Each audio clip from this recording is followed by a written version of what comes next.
5. Perkenalkan terlebih dahulu, saya Novia Apik Pratiwi Putri sebagai moderator. Saya Pangesti Wiwit Nadila sebagai guru SMP Negeri 2 Bogor. Saya Ida Megani sebagai guru dari SMA 5 Kota Bogor. Saya Rizkaya Sarevani sebagai wakil kurikulum di SMP Negeri 5 Bogor. Saya Nita Trimelianti sebagai guru pamong SMP Negeri 5 Bogor. Baik, jadi saat ini kami di sini sedang melaksanakan atau memenuhi tugas mata kuliah perancangan dan pengembangan kurikulum yang diampu oleh Ibu Stella Talita MPD. Baik, jadi kami sedang melaksanakan podcast. Untuk podcastnya sendiri judulnya adalah Ngopi Ngobrol Hai teman-teman pelajar, apa kabar nih? Kembali lagi di podcast Ngopi Ngobrol Pintar. Nah, topik ini adalah topik yang akan aku bawakan di pagi hari ini. Topik tersebut adalah akan membahas seputar dunia pelajar nih teman-teman. Nah, dunia pelajar di sini topiknya menarik nih bagi aku dan juga pendengar dan juga rekan lainnya. Karena untuk menarik dan juga relevan bagi pelajar di kehidupan sehari-hari. Nah, di sini juga akan undang para ahli di bidangnya untuk berbagi pengetahuan dan pengalaman yang bermanfaat tentunya. Jadi untuk narasumber di sini aku sudah menghadirkan di depan nih. Teman-teman bisa lihat kan ya, ada ibu-ibu cantik yang akan berbagi pengalaman yang menarik untuk kalian semua. Jadi untuk podcastnya simak terus ya. Ini teman-teman pelajar, pada topik ini membahas mengenai integrasi pendidikan yang memastikan pendidikan berkualitas yang inklusif dan juga adil serta mendorong kesempatan belajar seumur hidup bagi semua nih teman-teman. Nah, jika kita lihat sekarang pendidikan di Indonesia ini belum semuanya merata ya ibu-ibu ya? Iya. Betul ya. Baik, dan dari segi kualitas yang inklusif juga ya, dan juga dari segi keadilan dan lainnya yang dikatakan masih banyak pendidikan yang belum semestinya. Nah, jika dilihat saat ini nih, baik itu dalam mata pelajaran, metode pengajaran, media, dan juga model pelajaran, dan juga nilai-nilai budaya yang berkaitan dengan pendidikan ini belum terimplementasikan nih ibu-ibu. Baik itu secara keseluruhan maupun secara merata, betul ya? Nah, di podcast kali ini nih ada beberapa pertanyaan yang akan saya ajukan kepada para ahlinya nih tentunya. Untuk pertanyaan pertama yang akan saya ajukan ini kepada Ibu Rizkaya. Baik ya. Pertanyaan pertama nih Ibu, apa yang bisa dilakukan guru untuk menarik perhatian siswa di awal pembelajaran? Boleh disampaikan? Oke, baik. Terima kasih moderator atas pertanyaannya. Saya izin menjawab. Berdasarkan pengalaman saya sendiri nih ya, saya sebagai wakil kurikulum di sekolah dan juga saya sebagai guru bahasa Indonesia. Nah, di mana di awal pembelajaran itu sudah pasti peserta didik tidak semuanya kondusif. Sudah pasti ada yang masih begini, ada yang ngantuk di pojokan apalagi ya. Nah, cara saya itu yang pertama biasanya saya melakukan dua hal. Yang pertama itu asesmen diagnostik kognitif dan non kognitif. Biasanya diawali dengan yang non kognitif dulu sih ya, dengan salam, sapa, nanya kabar mereka, bagaimana suasana hatinya. Nah, setelah itu mungkin saya juga menanyakan persepsi terlebih dahulu materi yang telah diajarkan untuk mengetahui mereka tuh sebenarnya paham gak sih apa yang sudah diajarkan sebelumnya. Nah, setelah itu untuk diagnostik kognitifnya saya biasa memberikan prates atau soal-soal atau kuis-kuis tanya jawab. Itu untuk apa? Tujuannya itu untuk mempersiapkan peserta didik sebelum saya memberikan materi. Seperti itu. Baik. Jadi untuk menarik perhatian siswanya begitu ya, supaya lebih siap untuk mata pelajaran yang akan disampaikan gitu ya. Baik, untuk menambahkan mungkin dari Ibu Dila, boleh? Baik, terima kasih. Saya sangat setuju dengan pendapat dari Ibu Rizkaya. Nah, saya juga seperti itu Ibu kalau mengajar. Selain itu saya juga menggunakan pendekatan yang interaktif, di mana saya menggunakan permainan terlebih dahulu seperti ice breaking. Selain itu juga menggunakan media yang menarik perhatian siswa. Nah, saya sebagai guru bahasa Indonesia ini biasanya saya memulai dengan memberikan teka-teki yang sesuai dengan materi yang akan dipelajari, sehingga nanti menciptakan suasana kelas itu yang menyenangkan dan juga siswa fokus nantinya. Luar biasa sekali ya, benar-benar di ahlinya banget nih. Boleh jawaban Ibu Rizkaira dan juga Ibu Dila, saya sangat setuju ya menggunakan ice breaking. Bisa juga saya itu pakai ini, mengangkat isu-isu atau yang sedang tren. Ini ya. Biasanya ketika kita mengangkat isu berita yang lagi viral itu kan sedetik akan fokus mendengarkan. Nah, setelah itu juga bisa saya kaitkan dengan materi yang akan saya sampaikan seperti itu. Baik, sangat-sangat menarik ini ya. Ini saya belum tahu aja menjadi tahu ini. Terima kasih sekali ya Ibu yang telah menjawab pertanyaannya, dan untuk pertanyaan selanjutnya adalah pertanyaan kedua nih, karena ada beberapa pertanyaan yang akan saya ajukan. Untuk pertanyaan kedua di sini, situasi seperti apa yang membuat siswa merasa bahwa mata pelajaran itu menarik? Boleh ini Bu Indah disampaikan? Baik, terima kasih.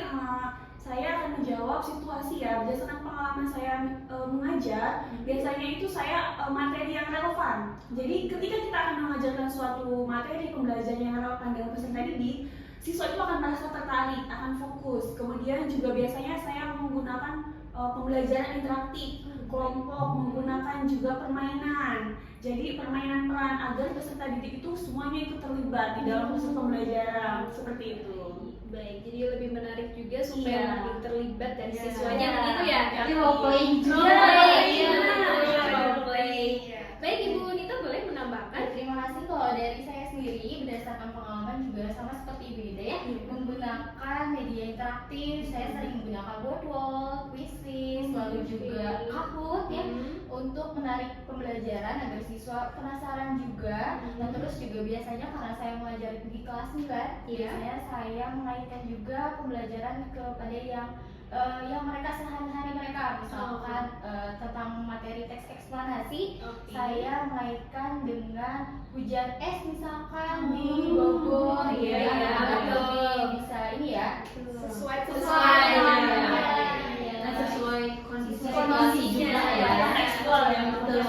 Jadi mereka lebih antusias gitu ya. Oh, begitu. Baik. Kalau untuk medianya sendiri nih, kan tadi disampaikan ya ada word wall, quizzes, Kahoot. Apakah dari media pembelajaran tersebut mereka lebih tertarik begitu? Iya. Antusias atau tidak kira-kira? Benar. Karena pertama mungkin karena kita mainkan dengan teknologi, dengan gadget atau gawai, itu kan karena keseharian mereka ya. Jadi mereka juga dengan belajar seperti itu mudah, mereka juga senang gitu ya, belajar menggunakan gawai ya. Bukannya tidak boleh, bukannya tidak boleh selalu menggunakan gawai, tapi kita juga harus mengikuti perkembangan zaman mereka seperti itu. Jadi walaupun main gawai, tapi kita tetap mengaitkan dengan materi pembelajaran kita. Dan selanjutnya nih disampaikan kembali untuk pertanyaan ketiga, yaitu bagaimana cara membuat siswa penasaran dengan materi yang akan diajarkan. Boleh Ibu Dila disampaikan? Ya, kalau dari saya sendiri, biasanya saya memulai dengan berbagai pertanyaan yang memancing peserta didik atau pertanyaan pemancing. Benar. Jadi di sini contohnya saja seperti teks cerita fantasi. Jadi saya menarik peserta didik dengan cara pertanyaan pemancing tersebut seperti kenapa atau kalian tahu tidak sih kenapa cerita fantasi itu mengandung khayalan atau imajinasi?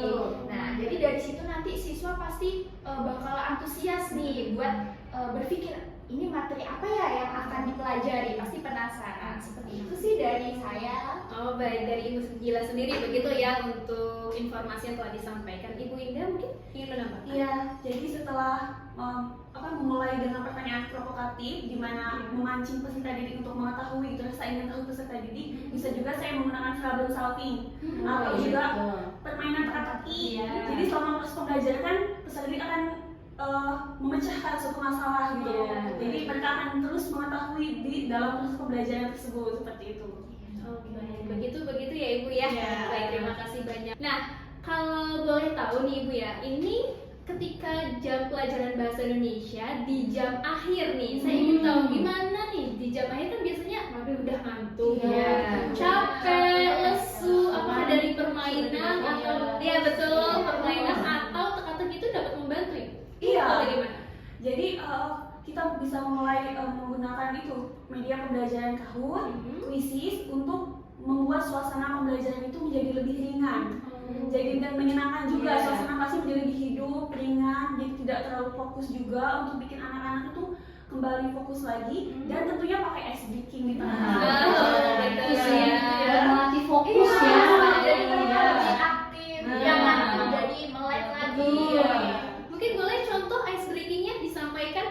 seperti apa nih biasanya?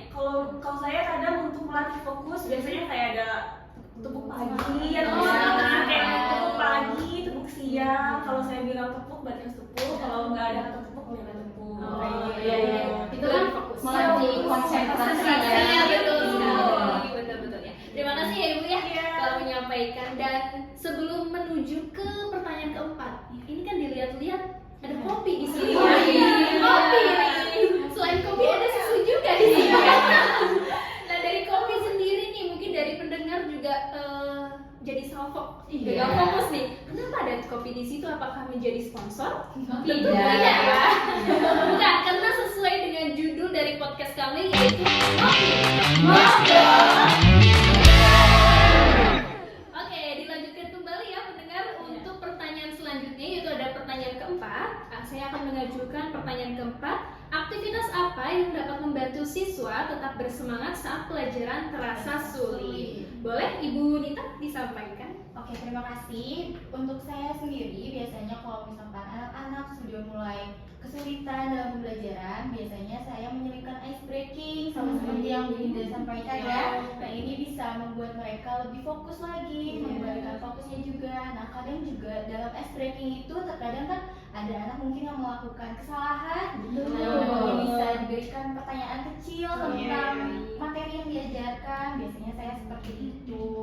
Atau juga menggunakan kuis-kuis interaktif seperti yang sudah dijelaskan sebelumnya, menggunakan word walk, Kahoot, Quizzes, biasanya seperti itu. Baik Ibu Nita, jadi untuk siswa yang membuat kesalahan mendapat punishment, betul Iya, ya? punishment. Apakah maju ke depan atau bagaimana? Biasanya kalau saya sendiri maju ke depan, lalu diberikan siswanya ya? pertanyaan sederhana aja Iya. pertanyaannya, biar Baik. mereka lebih fokus lagi, kembali lagi ke materi. Kalau saya sih biasanya kalau ada yang salah gitu, Hmm. suruh ke depan, Iya. terus dia suruh menjelaskan materi yang sedang kita ajarkan. Oh, iya. Jadi biar dia juga pasti berpikir nih tadi ngapain aja, Iya. jadi diulas kembali.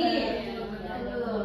Baik Ibu Nita dan juga Ibu Rizka. Iya, terima kasih banyak untuk informasi dan juga jawabannya. Boleh ditambahkan dari Ibu Dita? Iya, saya setuju sekali dengan Ibu Nita dan juga Ibu Rizkaya. Nah, kalau dari saya sendiri itu biasanya saya ada itu Bu, nanti saya bagi beberapa kelompok kecil. Nah, jadi mereka di situ nanti saling mengungkapkan pendapatnya masing-masing. Jadi nanti nih pendapat dari ini nanti dijadikan satu, mana sih pendapat yang benar. Jadi pelajaran yang menurut mereka sulit dari pendapat-pendapat dihasilkanlah pendapat yang benar. Jadi nanti materi yang sulit dapat dipecahkan bersama. Seperti itu. Keren ya. Terima kasih, sangat-sangat relevan, menarik dan jempolin pokoknya. Oke, mungkin ada yang menambahkan lagi Bu? Yaudah Ibu Ida mungkin. Iya, sama membagi ke dalam kelompok kecil untuk memecahkan suatu masalah, Iya. diskusi kelompok. Sama juga dengan Ibu Nita memakai aplikasi permainan, Quizzes biasanya, Kahoot untuk biar lagi sulit nih pelajarannya, lagi sulit, lagi bosan, kita bagi kelompok kecil, kita adakan permainan, adakan ice breaking gitu. Karena ya namanya pelajaran bahasa Indonesia ya, tidak jauh dari teks, menulis, dan membaca. Si anak Pasti kan bosan. bosan. Iya, Iya, betul. bagaimana kita membawa suasana Iya, belajar. lebih Betul. menyenangkan. Baik Ibu. Jadi untuk dalam pembelajaran sendiri nih Ibu ya, saya juga yang mengajukan pertanyaan. Ketika mereka melakukan aktivitas yang didasari oleh gawai atau handphone, tapi untuk salah satu dari siswa tersebut tidak ada handphone begitu. Mungkin karena handphonenya ketinggalan kah atau mungkin dibatasi oleh orang tuanya. Begitu bagaimana Ibu solusinya kira-kira? Supaya tidak menggunakan gawai begitu. Apakah mungkin dari Ibu menggunakan PPT begitu untuk menulis di kertas atau bagaimana? Kalau saya sendiri, biasanya saya kalau seperti itu tuh untuk memakai gawai kadang individu tapi jarang, seringnya berkelompok. Jadi kalau misalnya dia tidak ada gawainya, bisa bergabung dengan teman lainnya seperti itu. Atau mungkin alternatif lainnya jika memang itu individu, kita bikin hard copy-nya kayak misalnya soal kita bikin, kita berikan. Karena hal itu bukan menjadi suatu halangan yang untuk belajar. Iya, betul.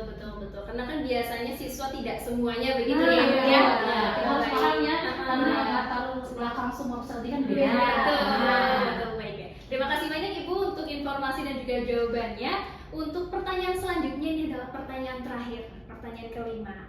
Untuk pertanyaannya adalah apa saja yang mungkin membuat siswa takut untuk mencoba ide baru atau bertanya di kelas? Ini kan biasanya kesulitan ya, atau mungkin mereka malu begitu ya. Betul. Boleh disampaikan Ibu Rizka ya? Oke, untuk pertanyaan ini satu sih masalah peserta didik yang saya temuin ya. Mereka tuh tidak percaya diri. Betul tidak? Mereka tuh masih takut salah. Padahal yang namanya belajar, ya salah kan wajar. Iya, betul. Nah, makanya di sini tugas kita nih sebagai guru, kita tuh harus lebih menguatkan, memberikan motivasi, arahan, dukungan itu harus banget karena balik lagi peserta didik itu harus mempunyai atau percaya dirinya sendiri akan jawabannya. Mau salah atau betul itu belakangan. Yang penting mereka sudah mencoba dari hasil jawaban mereka sendiri. Tuh.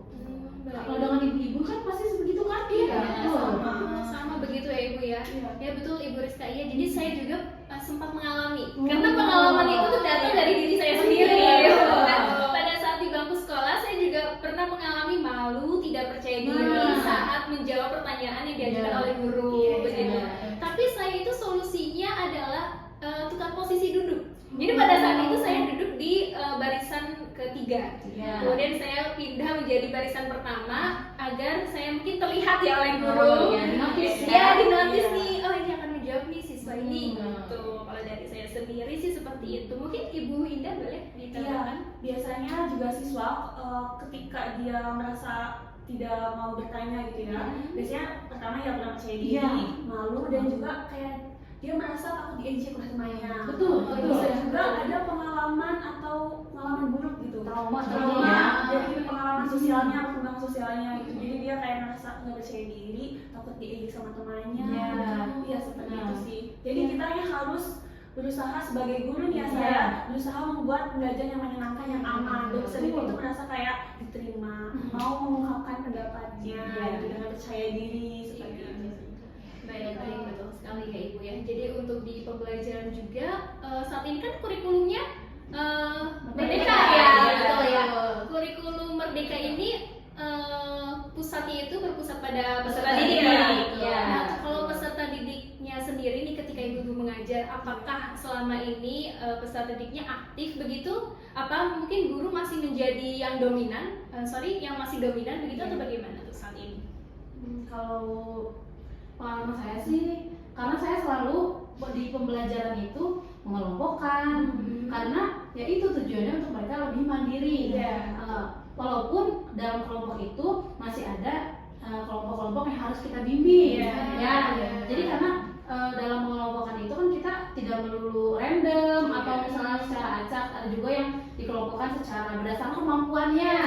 Nah, ada yang memang sudah mahir, ada yang memang masih perlu bimbingan. Nah, yang udah mahir ini pasti mereka adanya tutor sebaya dari temannya, gitu. Jadi mereka juga bisa menyetarakan ke pemahamannya ya. Nah, kalau yang perlu bimbingan ini kita sebagai guru nih harus terus membimbingnya. Walaupun yang mahir ini tidak dilepas begitu saja ya. Kita harus tetap mengontrolnya. Betul. Kalau dari saya mungkin sesuai gaya belajarnya ya. Jadi di situ emang mereka sendiri peserta didik yang lebih aktif di dalam proses pembelajaran. Memang ada sih, pasti ada satu mahasiswa yang membutuhkan bimbingan. Jadi emang harus kita kontrol, harus kita bimbing. Baik, ya benar-benar sangat relevan sekali begitu ya Ibu ya. Dan juga menarik jawabannya dari pertanyaan-pertanyaan yang sudah saya ajukan. Nah, pendengar, itu dia jawaban dari beberapa ahli yang sudah hadir di sini ya. Terima kasih banyak Ibu karena sudah menjawab beberapa pertanyaan yang sudah saya sampaikan. Sebelum menutup, alangkah baiknya kita minum terlebih dahulu ya. Karena ini sudah berbincang-bincang. Ini bukan sponsor ya. Bukan. Boleh? Sebagai properti lah. Diminum ya. Boleh diminum Ibu, mangga. Baik, gimana? Lega Ibu-ibu? Alhamdulillah. Alhamdulillah ya, terima kasih banyak untuk yang membelikan minum ini. Karena menjadi penyemangat juga ya sebagai podcast kali ini.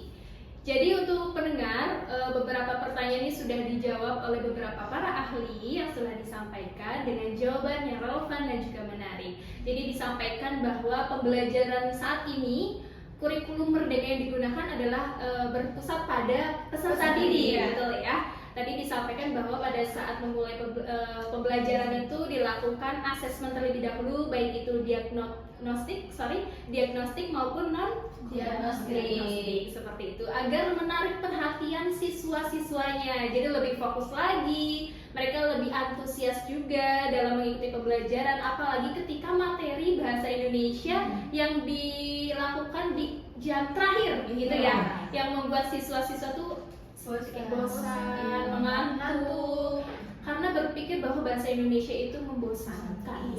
Tapi tenang saja, jawaban dari ibu-ibu ini itu setelah membantu, karena ada beberapa informasi yang disampaikan bahwa ketika pembelajaran itu monoton, kemudian juga pembelajarannya membosankan, dilakukan ice breaking.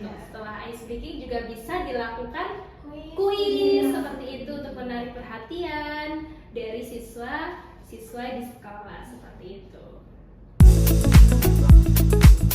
Baik pendengar, jadi pembelajarannya inklusif dan juga bermakna ini sehingga pembelajaran bahasa Indonesia ini tidak membosankan, melainkan menyenangkan. Yeay. Oke pendengar, jadi sekian untuk podcast kali ini dan sekian juga tugasnya telah diselesaikan oleh kelompok 5. Saya Novi Apik Pratiwi Putri sebagai moderator undur diri. Mohon maaf jika ada kesalahan kata yang disengaja maupun tidak disengaja. Terima kasih juga untuk Ibu Nita, Ibu Dila, Rizka Iya, Ibu Rizka Iya dan juga Ibu Indah.